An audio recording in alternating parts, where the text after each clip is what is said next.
All right, Julia, this movie, I saw it last night. It is wild.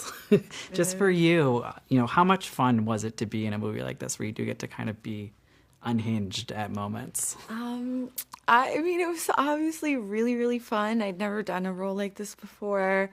Getting to work alongside Marlon and Jordan Peele's involvement and his whole team's incredible. Just there were no bad apples. Like, it was all just like perfect. And you guys were kind of like in the middle of nowhere We filming were, this, right? What was that yeah, we like? were in Albuquerque. I happen to love New Mexico, so I was very excited to go there and get to spend time there. It's a very grounding place. I love like vast landscapes and like that desert vibe, Yeah. and I just love it all. So, for me, it was great, and because we're on location, we got to really bond with each other and spend time, even off the set together, and it was really fun. And now this movie, it's all about what you're willing to sacrifice to get your dream or for fame, depending on how you look at it. Just for you, how have you navigated that journey yourself? And have there been times where you've kind of had to check yourself because maybe you were sacrificing too much?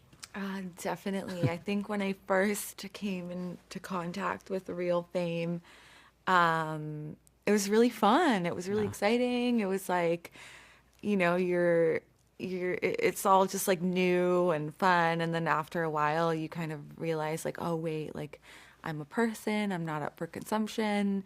I could give everything and it still wouldn't be enough. So then you kind of start to hold things a little closer to the chest and have some boundaries and things you will talk about, things you won't talk about, because some things you're allowed to keep some things for Yes. yourself, and You're a but person too. sometimes people think no, you're famous, so you don't have that right to keep anything for yourself. And we see how it affects so many of our stars' mental health, Right. and some of them don't even survive it at all. And I'm sure that the isolation of fame and the demands, the constant demands, the fear of being replaced or outdone or having to feel like you constantly have to outdo the last thing you did. And I feel like that must be really, really intense. And in this, Cam gets to meet this opportunity is amazing. He gets to train with his idol Isaiah.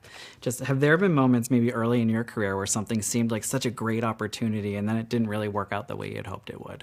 Oh, Of course. definitely. Yeah, of course, of course. This is an industry where everyone loves to sell you a dream and tell you that they can make this happen and that happen, and yeah, just lead. And then you're stuck in a contract with someone, and they're like literally diabolical, bottom feeding, like parasite.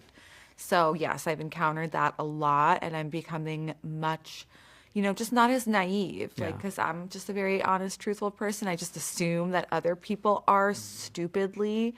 So I'm definitely becoming a little better at, filtering people through and knowing who's real, who's not, who's just wanting to, ride on the coattails, and who really can, back up their game.